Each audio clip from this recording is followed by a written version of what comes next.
खुलुमबाय स्टुडिअ दं आं किलिकां ब्रह्म गोजोनथाव खौरां आसाम सेवा बर्डजों खुंजानाय HSLC आनजादाव उथ्रिसार जानाय फरायसाफोरखौ बरायदों।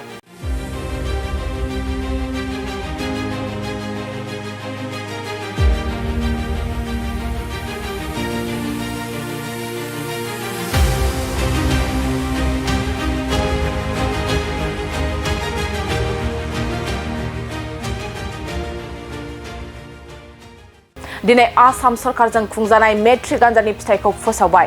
2023-24 मायथाइनि HSLC आनजादखौ फोसावनायनि गेजेराव चिरां जिल्ला रुनिकाटा UN एकाडेमि फरायसालिनिफ्राय मेट्रिक आनजाद होगिरि सा 23 फरायसाफ्रा उथ्रिसार जानो हादों। बैसोर उथ्रिसार जानाय फरायसाफोरखौ दिनै रुनिकाटा UN एकाडेमियाव बरायदों।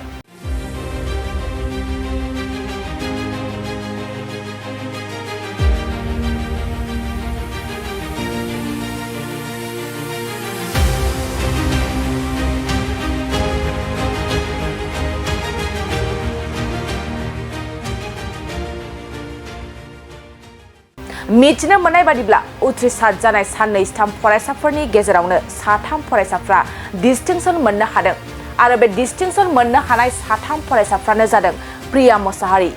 प्रिया मोसाहारिया 87.83 जौखोन्दो लानो हादों।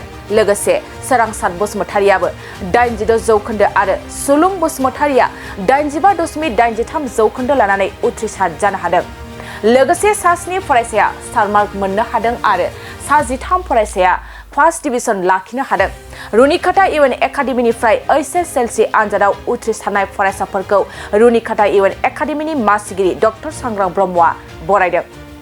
जोबोद गोजोननाय मोनदों। दा 2010 मायथाइनिफ्राय जागायजेननानै जेनाखि मोनसे गावनि बिमानि रावनि बिजोंजों फोरोंनानै बे गोग्लैसोनाय जेनाखि ओनसोल बे ओनसोलाव बर' मिडियामजों नोङो मोनसे एडुकेशन बा सोलोंथाइनि रेगुलेशन लाबोनाया गोरलै बाथ्रा नङामोन आरो बे ओनसोलाव मोनसे एसेबाबो मोजां रिजाल्ट लाबोनो हाथों होननानै नैबे UN एकाडेमिखौ गायसननाय जादोंमोन आरो जागायजेननायनिफ्रायनो नारा नाथा नाजाबाय थानाय जादों बोरैहाय गावनि बिमा रावजों गुन गोनां सोलोंथाइ होनो हायो होननानै। दा दिनै नाजायै नाजायै जोङो मोजां फिथाइबो नुबोबाय थादों। गेजेराव खनसे खननै एसे गाज्रि जादों, गाज्रिद्रायबो नङा। नाथाय दिनै फैयै 23 सा देग्लाय बोसोरनियाव HSLC आनजाद होनायाव 23 साबो फार्स्ट डिभिजन जादों। बिनिनि गेजेराव 7 डिस्टिंक्शन मोनदों आरो 7 जना स्टार मार्क्स मोनदों। बेयो जोंनि ओनसोलनि थाखाय चिरां जिल्लानि गोजोनथाव बाथ्रा। आङो बे UN एकाडेमिनि चेयारमेन आरो डाइरेक्टर जानानै आङो साफ्रोमबो फरायसा फरायसुलि बिथांमोननिसिम गाहाम हामलायनाय जासिदों आरो बिथांमोना जाहाथे फैबाय थानाय समाव बिनिफ्रायबो साबसिन हामसिन फरायनानै जोंनि हारिखौ जौगाहोनायाव जोंनि ओनसोलखौ जौगाहोनायाव जाहाथे बिहोमा हैनो हायो। थांनाय बोसोरनि बायदि देग्लायबो चिरां जिल्लाया आसामनि मादाव बयनिख्रुइबो साबसिन पार्सेन्टेज लानानै पास जादों। बेनि बेलायाव नोंथाङा मा दिनै बड'लेण्ड जेनाखि गभर्नमेन्ट बड'लेण्ड टेरिटरियेल काउन्सिलनि जेनाखि गभर्नमेन्ट बे गभर्नमेन्टआ सोलोंथाइ बिथिंखौ लानानै जथेस्थ' सिनसियार आरो खोब सिनसियारलि खामानि मावबाय थादों। बिनि थाखायनो दिनै चिरां जिल्लाल' नङा बाक्सायाबो 3rd मोनदों अल आसामावनो। दा बेबायदियैनो गासैबो सेक्टराव एडुकेसनाव जेबो जाहाथे प्रब्लेम थाया बिनि थाखाय खामानि मावबाय थादों आरो बिनिनो मोनसे फिथाइ होननानै जोङो बुंनो हायो। दिनै स्कुल एडप्सन जादों। स्कुल एडप्सननि थाखाय LP स्कुलनिफ्राय लानानै हाई स्कुलसिम हायार सेकेन्डारि स्कुलसिम दिनै मोनसे एवारनेस फैदों आरो बाहाय मोनसे गार्जेनशिप आरो अनारशिपनि खोथा फैदों। सम जेनाखि एडप्टर्स बिथांमोना बेरायहैदों। बेरायहैनायजों लोगोसे बिथांमोना जा हायो गावनि साइडनिफ्राय दानबो होदों। सोरबा टिचारबो थिसनदों। आङो गावनो गरसिंफारायाव मोनसे स्कुल एडप्ट खालामदों, आदिबासि स्कुल। दा बेफोरबायदिजों मोनसे रेगुलेशन फैदों आरो रेगुलेशन फैनायजों लोगोसे जोंनि जेनाखि सोलोंथाइनि जेनाखि मोनसे आबहावा बियो गोग्गो जाबोदों आरो मोनसे मोजां सुस्थ' समाजजों लोगोसे जेनाखि जोंनि गेजेराव मोनसे मोजां इनभाइरनमेन्ट जाबाय। बिनि थाखाय जोंनि गथ'फ्रा जोंनि फरायसा फरायसुलिफ्रा फरायनो थाखाय मोजां सुबिदा मोनदों। बिनि थाखायनो जोङो नैबे मोजां फिथाइखौ बोसोरनि उनाव बोसोर जों मोनबाय थानो दा हादों आरो। सार, जोंनि समाजाव मेट्रिक पास जानाय लोगो लोगो लाइमोनफोरा गावनि थांना थानायनि राहा लामाखौ लानो हाबाय होननानै साननानै गावनि फरायनायखौ दोनथ'ग्रा सुबुंफोर दं।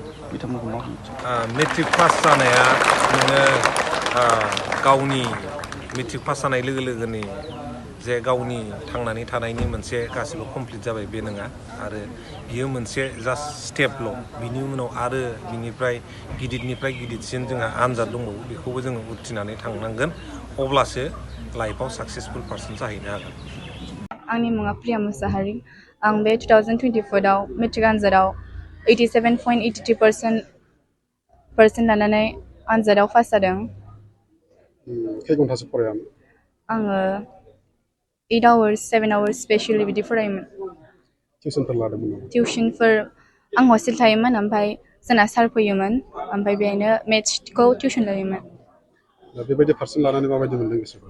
गोसोखौ जोबोर गोग्गानाय मोन्दों बिदि पार्सेन्ट मोननानै आरो आनएक्सपेक्टेडमोन ना ओमफ्राय थेवबाबो नाजानायनि गेजेरजों आं बिदि उथ्रिसारनो हादों। जोबोर गोग्गानाय मोन्दों गोसोखौ। बेबायदि पार्सेन्ट लानायाव नोंथांनि न'खरा माबायदि फरायनायखौ थुलुंगा होआमोन?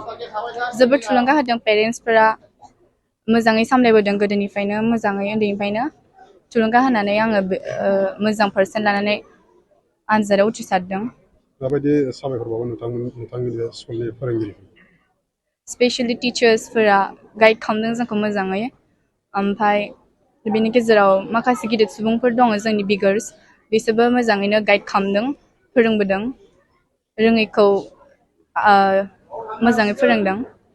दा मा स्ट्रिमाव लानानै मा फरायनो सानदों? Science stream. उनाव मा जानायनि सिमां नुदों? आङो इन्जिनियारिं। गामिया मामोन? गामिया 2 नं दरगाव। आंनि मुङा हslc बसुमतारी। नोंथाङा नैबे मेट्रिक आनजादाव माबायदि पार्सेन्टेज लानानै पास जानो हादों? आङो बे देग्लायनि 2023-24 बे मायथाइनि Hslc एग्जामाव 85.83 बे पार्सेन्टखौ लानानै उथ्रिनो हादों। मा मोनबेसे साबजेक्ट लेटार मोनदों? आङो साइन्स, बर', इंलिस, मेथ्स आरो जिअ'ग्राफि आयदायाव लेटार लानानै उथ्रिनो हादों। दा नोङो फार्स्ट रेंकआव पास जानानै नोङो बेसेबां घन्टासो फरायामोन?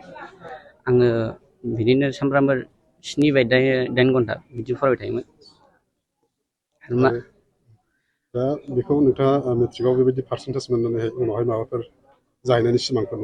औ, आंहा सिमां दं दि आङो इयुनाव देरनानै सासे समाज सिबियारि जानो हागोन। आङो दा आंनि एमआ जादों IPS एबा IAS। नोंनि बेबायदि एचिभमेन्टआव नों सोरखौ साबायखर बावनो सानो?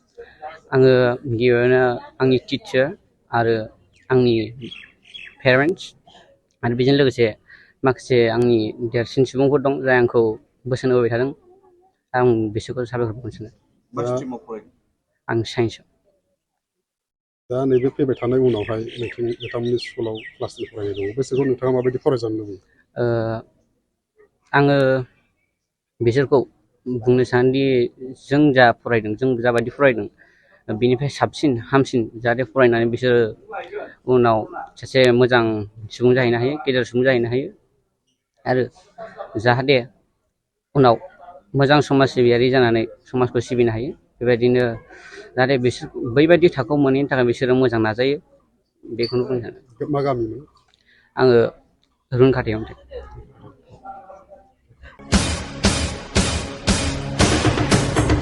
नोंथांमोना गावबा गावनि गथ'खौ सासे राफोद गेलेगिरि खालामनो गोसो दं नामा?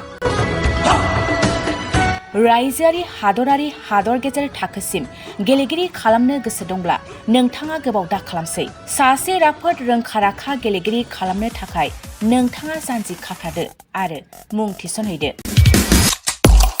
चिरां जिल्लानि सिङाव थानाय सोलिफु फोरोंसालि बल्लामगुरि काराटे एकाडेमि फोनांजाब राहा 8720903713 बड' हाउस काराटे एकाडेमि दलाइगाव फोनांजाब राहा 6900451157 बेंटल काराटे एकाडेमि फोनांजाब राहा 9678041226 बिरनगाव काराटे एकाडेमि फोनांजाब राहा 69013411 656 आरो दालिगाव काराटे एकाडेमि फोनांजाब राहा 8720903713 बैफोर मख'नाय सोलोंसालिनिफ्राय सिगांनिफ्रायनो रायजोआरि हादरारि हादर गेजेरारि थाखोनिफ्राय बान्था मोननो हानाय सोलोंसाफोर मोननो हाबोनाय सोलोंसालि बे मख'नाय फोरोंसालियाव रोंगौथि गोनां फोरोंगिरिया फोरोंथाय होनानै नोंथांनि गथ'खौ सासे राफोद गेलेगिरि सोरजिनायाव मदद आरो जाफुंसार खालामगोन।